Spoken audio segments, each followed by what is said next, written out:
And he's going to talk about straightforward question of what remote viewing tells us about extraterrestrials and UFOs. Simeon Hein. Simeon? Thanks a lot, Bob. Okay, great. Well, I want to cover some of the issues that we deal with in remote viewing of viewing so-called anomalous targets, because we view all sorts of different things and it raises different issues. And, a lot of people think sometimes if you just remote view something, it's going to give you all the answers you need and that's the end of it. And it's really much more complicated than that. I want to show you why. We know that remote viewing, however it actually works, our mind is like a funnel, at least our conscious mind. And as Ingo Swann pointed out a couple of years ago at one of the RV conferences, our mind takes in about 40 million bits of information a second, but only about 16 bits of that is in your conscious mind. The rest goes somewhere else. It's deleted. It's in your subconscious mind.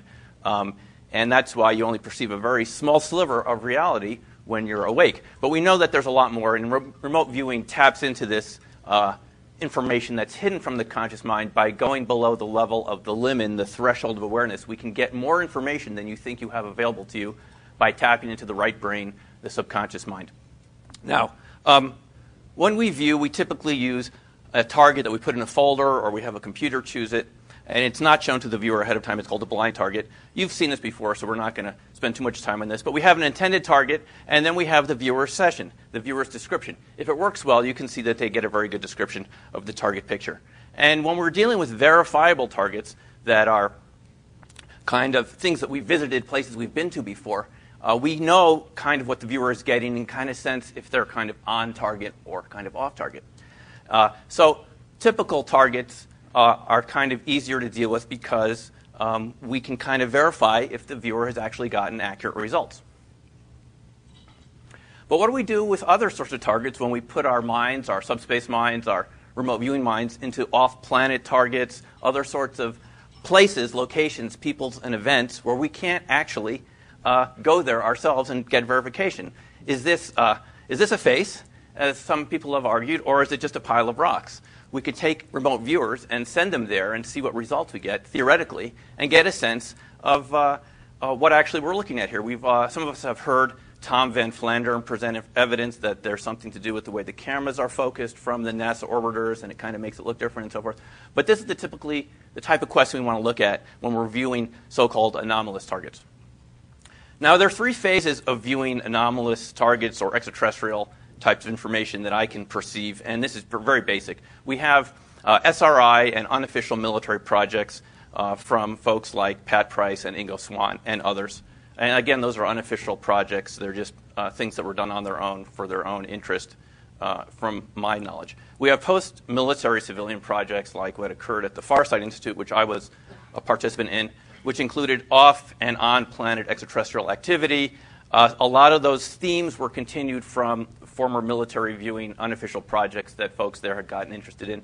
And the third phase that I can perceive most recently are UFO crash retrievals, including, and there are probably more than this, Devil's Hole crash in Nevada in 1949 that some prospectors saw, and the Desert Range Experimental Station in Utah from 1953, which we'll look at in a second.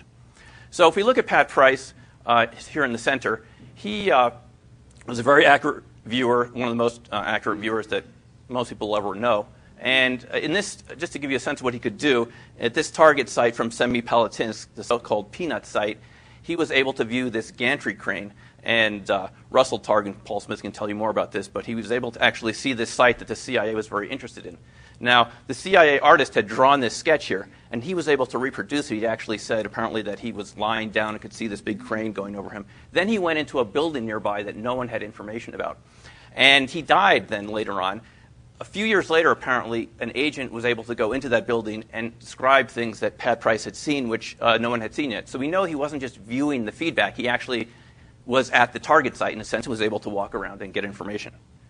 Now, apparently, according to the story, he was able to, one day he came in and he said that he had perceived 4 different extraterrestrial bases. I think it was to Russell, one of which was at Mount Hayes, Mount Zeal in Australia, and Zimbabwe, and a site in the Pyrenees. He said these were actually extraterrestrial bases with different functions, one of which was rest and recreation. Another of these bases was a site for training and so forth. Now, other viewers later viewed this same locations and came to different conclusions.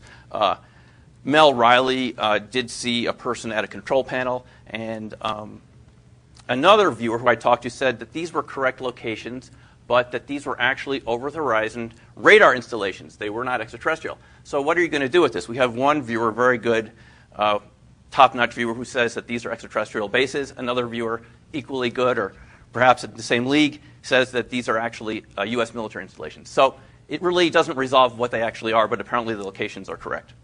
Then we had some of Ingo Swann's viewings. Ingo, seen here in the center, one of the first, I would say, kind of off-planet viewing projects that I know about. He was able to view Jupiter before the Voyager mission got out there, was able to describe features of Jupiter that had not been perceived yet, including rings. And later on, Voyager did perceive that. So it showed that remote viewing does work even at very large distances. He later wrote a book called Penetration about extraterrestrial activity on the moon, which he said he was commissioned to view for a secret intelligence agency. It's a very good book if you can get a hold of it. It's out of print. The events took place, I believe, in 1977, and he wrote the book in 1998. And in the book, he's very explicit about the fact that these individuals he dealt with, he gives them code names here like Axelrod, that this confirmed everything he had ever heard about the reality of the extraterrestrial phenomena. Now, curiously enough, for reasons I don't understand, he won't talk about this topic anymore on the radio or even at the conferences. There could be a good reason for that, but this is the last we know about his activities viewing the moon. He saw extraterrestrial activity. They didn't tell him this was extraterrestrial, but he was able to discern this from the types of information he was getting. Now, this could confirm what we've seen over the years in terms of pictures of what appear to be structures on the moon. Perhaps this is what he was viewing. But it's a sort of thing that you can use remote viewing to do to see if it can confirm information that you're getting from other sources. Now, my first experience with these sort of targets came at the Farsight Institute that I used to participate in. One of the first ones I did with this was a crop circle target. Now, here's one thing I want to mention, which is very important. We typically refer to these as anomaly targets. I don't think that's a good name for them. I think we should call them something like variable transition target. And the reason is, if you call it an anomaly, you're kind of front-loading the whole session with a certain intent. And when the viewer is going to view it, they're going to almost pick up the idea that it's anomalous. As you know, most of the technology around us was an anomaly at one point. It really depends where you are in the level of scientific progress. Things that are anomalies 1 year, like airplanes, are not anomalies anymore. So this is the first crop circle I viewed. Now, this is very interesting because at the time I viewed this target, I didn't know what a crop circle was. I had never heard of the term consciously. And so I did this target without any preconceptions about what crop circles were. And what I got were these individuals on the ground with a circle, kind of hills behind, and energy kind of moving in and out. And since, as some of you saw my presentation last year, I've been going to England ever since these sessions to kind of figure out what was going on here, to get my feedback, so to speak. This actually turned out to be a very accurate session. Now, as you know, I believe a lot of these large ones, like this Milk Hill Formation from